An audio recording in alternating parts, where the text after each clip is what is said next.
क्या आपको मालूम है आपका ध्यान टूटता क्यों है? आप काम करने बैठते हो लेकिन दिमाग भागने लगता है। क्या सच में प्रॉब्लम मोबाइल है या आपने वो सत्य नहीं समझा जो समझ लेने के बाद आपका ध्यान टूट ही नहीं सकता? आज जो मैं बताने वाला हूँ वो मोटिवेशन नहीं है, वो चेतावनी है। तो ये वीडियो बहुत ध्यान से समझना और अंत तक देखना। अगर आप ये वीडियो को स्किप करते हैं या वीडियो छोड़कर जाते हैं तो आप बहुत इंपॉर्टेंट बात को मिस कर देंगे अपनी लाइफ से।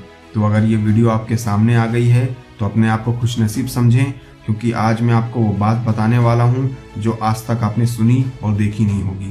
क्योंकि अगर ये बात आपको अच्छे से समझ में आ गई तो फिर आपको डिस्ट्रैक्ट करना किसी के बस में नहीं रहेगा। तो आइए बात शुरू करते हैं। मैं आपको कुछ इंपॉर्टेंट सत्य बताऊंगा जो आपकी लाइफ से जुड़े हैं और जो आपको जानना बहुत ज़रूरी है। तो ये 7 सत्य जो हैं जो आपकी लाइफ से जुड़े हैं, इसे अपनी ज़िंदगी में फॉलो करें। तो चलिए शुरू करते हैं। सत्य नंबर 1, ध्यान बाहर नहीं अंदर टूटता है।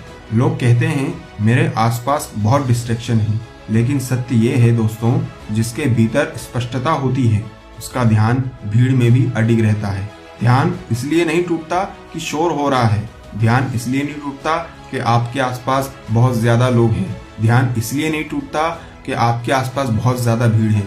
ध्यान इसलिए टूटता है क्योंकि आपका ध्यान आपकी फोकस पे नहीं है, आपका ध्यान उन डिस्ट्रैक्शन की बातों पर है जो चीजें आपको परेशान कर रही है। तो पहले उन डिस्ट्रैक्शन थिंकिंग को, उन सोच को अपने माइंड से बाहर निकालिए और अपने आप पर फोकस करें। आपका ध्यान, आपका फोकस बिल्कुल सही सटीक बैठेगा और आपका मन आपकी आत्मा की बात मानेगा और उसके साथ काम करेगा। सत्य नंबर 2, जिस दिन लक्ष्य भारी हो गया ध्यान अपने आप स्थिर हो जाएगा। कभी सोचा है आपका ध्यान इसलिए भटकता है क्योंकि आपका लक्ष्य हल्का है। जिस दिन लक्ष्य आपकी नींद से बड़ा हो गया, आपकी आदतों से भारी हो गया, उस दिन ध्यान टूटेगा नहीं।